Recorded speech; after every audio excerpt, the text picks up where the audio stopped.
Hi అండి, అందరికీ నమస్కారం అండి. ఫ్రెండ్స్, మనకి ఇప్పుడిప్పుడే మరొక ముఖ్యమైన అప్డేట్ అయితే రావడం జరిగిందండి. అది కూడా ఎన్నికలకు సంబంధించి అయితే 7 విడతల్లో పోలింగ్, మార్చిలో ఎన్నికల షెడ్యూల్ విడుదల అంటూ ఇప్పుడే మనకు ఒక బ్రేకింగ్ న్యూస్ అప్డేట్ అయితే రావడం జరిగిందండి.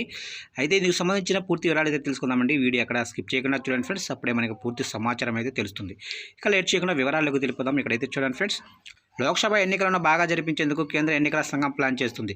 ఆల్రెడీ ఆయా రాష్ట్రాల్లో ఎన్నికల అధికారులు తిరుగుతున్నారు, ఎక్కడికెక్కడ ఏర్పాట్లను పరిశీలిస్తున్నారు. ఇప్పుడైతే ఈ టీము తమిళనాడులో తిరుగుతుంది. నెక్స్ట్ ఉత్తరప్రదేశ్, జమ్మూ కాశ్మీర్లో పర్యటించనుంది. ఇలా మార్చి 13 నాటికి అన్ని రాష్ట్రాల్లో టూర్ పూర్తవుతుంది. అందువల్ల మార్చి 13న లేదా ఆ తర్వాత ఎన్నికల షెడ్యూల్ విడుదల చేస్తారని తెలుస్తుంది. ఇక ఇండియాలో సాధారణ ఎన్నికల ప్రక్రియ సాదాసీదా కాదు. ప్రపంచంలోని అతిపెద్ద ప్రజాస్వామ్య దేశం మనది కాబట్టి ఈ ఎన్నికలను పక్కాగా నిర్వహించడం పెద్ద సవాలే. ముఖ్యంగా మన దేశానికి ఉగ్రవాదుల టెన్షన్ ఉంది, దేశంలో మావోయిస్టుల టెన్షన్ కూడా ఉంది. వీటికి తోడు పోలింగ్ రోజున రిగ్గింగ్లు, అల్లర్లకు పాల్పడేవారు బోలెడు మంది ఉంటారు.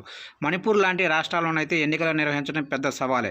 ఇవన్నీ లెక్కలోకి తీసుకుంటూ ఆయా రాష్ట్రాల పరిస్థితులను పరిశీలిస్తుంది ఎన్నికల టీము. చూశారు కానీ మొత్తం మీదుగా ఎన్నికల సంఘం అయితే పలు రాష్ట్రాల్లో తిరుగుతుంది. ఈసారి ఎన్నికలు బాగా జరిపించేందుకు అయితే ఇప్పుడు ఎన్నికల సంఘం టీం అయితే తమిళనాడులో తిరుగుతుంది. నెక్స్ట్ ఉత్తరప్రదేశ్, జమ్మూ కాశ్మీర్లోనైతే ఈ టీం తిరుగుతుంది. ఏదేమైనప్పటికీ మార్చి 13 తర్వాత ఎన్నికల షెడ్యూల్ విడుదలయ్యే అవకాశం ఉంటుందని చెప్తున్నారు. చూశారు ఫ్రెండ్స్, అప్డేట్ నచ్చితే లైక్ చేయండి. ఇలాంటి ముఖ్యమైన అప్డేట్స్ కోసం ఇప్పుడే మన ఛానల్ని సబ్స్క్రైబ్ అయితే చేసి ఫాలో చేయండి ఫ్రెండ్స్.